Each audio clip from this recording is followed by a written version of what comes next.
This video is sponsored by Best Buy. If you're a Mac user, you learn very quickly and harshly that you can't upgrade your computer's internal drive like you can on almost any other laptop. So you think of solutions to try to solve that. You start searching up all across the internet the best solution for this. And that's really what I'll try to break down for you today. Here's all the different storage options available to you and what would work best for what you personally do. All right, let's start off with the smallest options out there. SD cards. So micro SD and SD cards are perfect for things like game consoles because they're tiny and fit that small form factor perfectly. And they're super cheap. But if you use this as extra storage for your computer, you gotta know a couple things. They're not great for that task. They're easier to corrupt compared to other storage types, easy to physically lose, and are usually so much slower than all the other options. And the ones that are fast are ungodly expensive. And because of all those different limitations, I generally don't recommend you use SD cards as your primary or even secondary storage device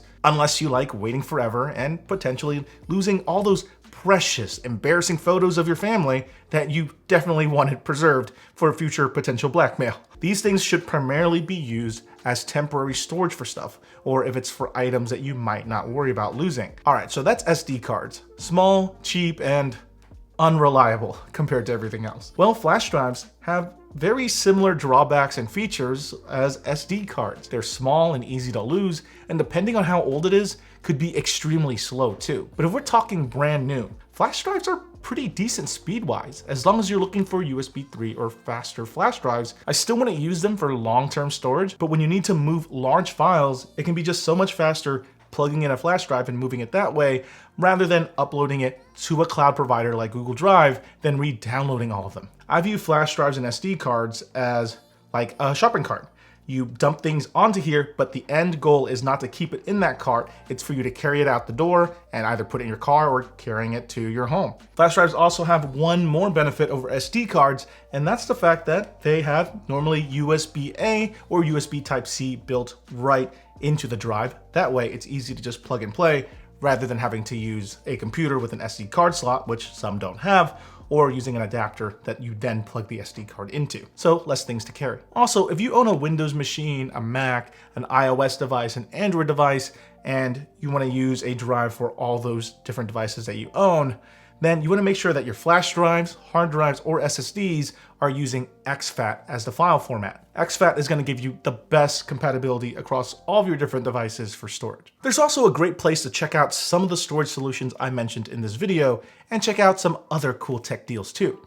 And that's with today's sponsor, Best Buy. Best Buy is constantly having sales on their top deals page, where you can find a ton of great deals going on. Like at the timing of this recording, you could save $400 on this Sony 4K 55-inch OLED TV. There's also some great deals off a bunch of different wireless earbuds, or if you're thinking of picking up some of the storage solutions that I mentioned in this video, or I will later in this video, Best Buy has those on their top deals pages too, like the Samsung T7 2TB external SSD. You can view their top deals easily from the Best Buy mobile app, and with the Best Buy mobile app, you can even participate in Best Buy drops, where you can get highly anticipated tech for a limited time, or get some serious savings on tech that you were already looking forward to buying. Like right now, as I'm recording this, they have upcoming drops for their Corsair gaming headsets, Arlo wireless cameras, and a GoPro Hero 12 action camera bundle coming up within the next few days. And these drops are constantly changing. But the tech savings don't just stop there. If you have a Best Buy Plus or Total membership, you can get in on some member-only pricing for some products as well. So if you're interested in checking out some of Best Buy's top deals and their mobile app, check out the links in the video description below. And thanks again to Best Buy for sponsoring this portion of the video. All right, since I kept bringing it up, let's now talk about cloud storage as a potential option. Cloud storage has a lot of different benefits that an average person would find really useful. You can usually access it from most of your electronics between your MacBook, other computers, tablets, and phone. You're able to sync your Mac with these cloud storage options so that your stuff just automatically uploads to the service a backup copy of what's on your computer, which is super handy for the type of person who doesn't like to do that sort of thing manually. And you can also share links to these files if you want to share it with other people as well. With most cloud storage providers, you get a free tier of storage, but if you want more, you have to pay a monthly subscription fee. With cloud storage, you're basically paying for the digital version of those self-storage places you see everywhere on the freeway just driving around in the US, but for your data. And the more of a data hoarder that you become and accumulate, the more costly it can get for you. There's also quite a few different providers in this cloud storage space, like Google Drive and Dropbox. To find out what works best for you, you'll have to look at the pricing for each of these individual providers. But when I looked at it, it seemed like, at least on the highest tier, Google Drive provided the best value per gigabyte at just $100 for 2 terabytes of storage a year. But the downside to cloud storage is also one of its biggest selling points: the internet. You need an internet connection to access all of your stuff, and your upload and download speeds to that cloud storage provider is all dependent on your own internet connection and what the storage provider allows. So just because you have a 10 gigabit connection does not necessarily mean that the cloud service provider will let you download or access the files at that speed. For long-term storage, it's great, and it's such a quick and easy solution for people because of how dead simple it is. But on the other hand, you could also find yourself stuck in a situation where you're paying for storage space for the rest of your life. It's kind of like owning a Blu-ray copy of a movie versus paying a streaming service to watch it. $100 a year could add up, especially when you look at one of our next storage options, external hard drives. By now, if you buy a new computer, it comes with an SSD, which we'll talk about later. But hard drives were super common to have in computers like 10 or so years ago because they're cheap for how much storage you get. For example, if you were trying to upgrade a computer, you could get a 4 terabyte hard drive for roughly the same cost of a year of 2 terabyte cloud storage today. Obviously, most hard drives are internal, so they're made to be placed in a computer, but there are lots of options for external hard drives that just plug into your computer, phone, or tablet through their USB or USB-C port. So this definitely is an option. So if these are cheap and have a lot of storage, why did they go out of style in your laptop? Well, because they have physical moving parts in them, they're slower than SSDs, make noise, and could be potentially damaged by vibrations. And what do most people want in a laptop today? The complete opposite.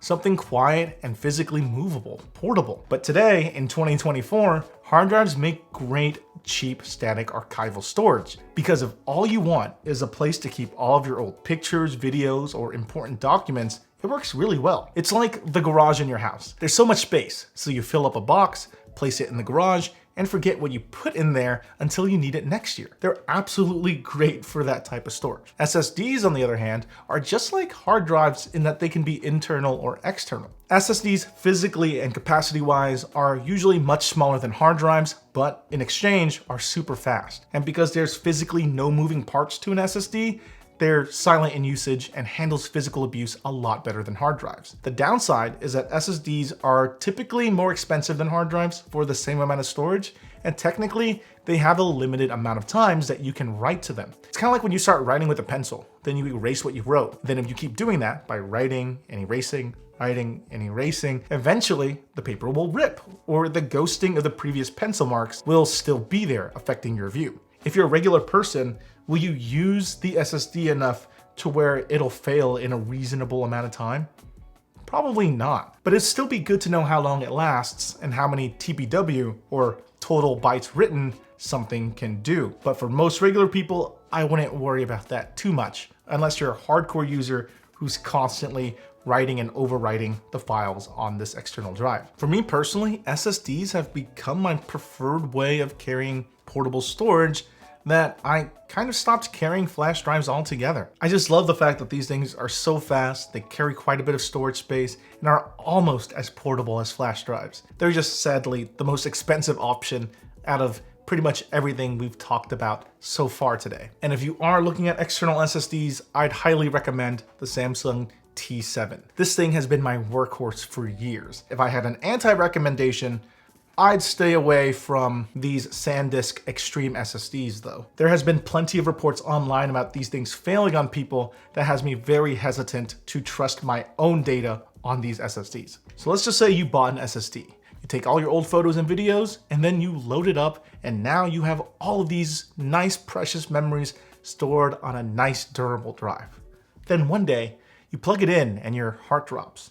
The drive is dead. To avoid situations like this, you should be trying to follow the 3-2-1 rule of data storage. This rule states that you should have 3 different copies of a file in 2 different storage types with at least 1 offsite storage location. So at least one somewhere away from where your other ones are. Obviously, not every file needs this level of backup, but things that are important should be striving for this level of backup. My tax documents and completed YouTube videos?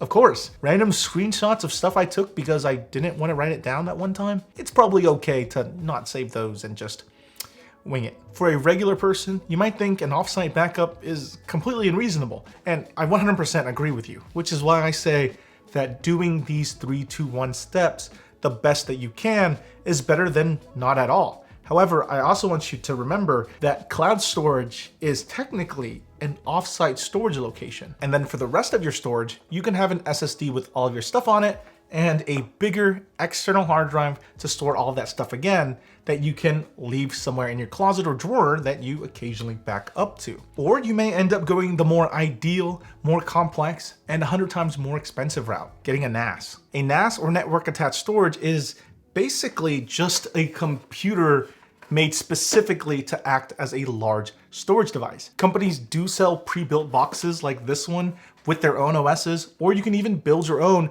using off-the-counter standard computer parts. These typically run specific operating systems designed for this type of work, but to summarize how they work is that with a NAS, you're able to take a bunch of different hard drives or SSDs and make them work together to form a much bigger one. So just for example, I have in this NAS an SSD plugged in one of these bays that goes right into the NAS. Or tell it to use one of the drives as a spare in case one in the group fails. Or you can set them up so that each individual drive has a spare in case all the main drives fail. It's super cool. And since it's multiple drives working together, if the NAS is set up with the right specs and hardware, you get much better performance out of the drives working together than if you used each one individually alone. With the NAS, since this is a full-blown computer, you can set it up to act like cloud storage, giving you access to it from all of your different devices at home or away from it. I say all this, but obviously there are some major downsizes to NASs as well. For a regular everyday person, there's a learning curve. It's not as plug and play ready as cloud storage or regular external drives.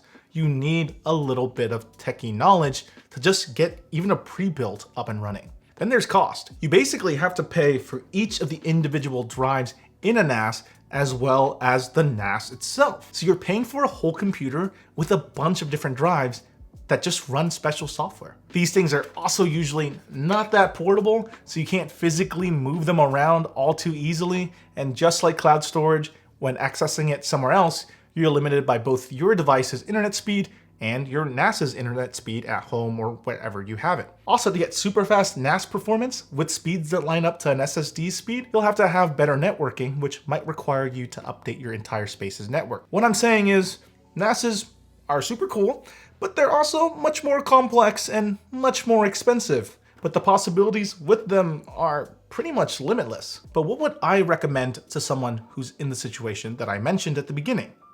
Someone who just needs more space for their Mac. If you're just looking for long-term data storage and you don't have that much digital clutter or it doesn't take up that much space, get some cloud storage and call it a day. If you need more space than cloud storage providers will give you and don't mind having to physically plug in, get an external hard drive and copy things to that, then just store this thing away. If you need a lot of storage to work off of to kind of supplement your Mac's tiny internal SSD, then I would get an external SSD. If you need something that has a ton of storage for archiving, fast storage, redundancy, cloud storage capabilities, and you have the time to tinker and have a pretty big budget to get everything you absolutely want, do some research before you do it, but you're probably looking to get a NAS. Anyway, those are just everything I ended up trying when I realized I didn't have enough storage on my computer. What are you thinking of personally doing?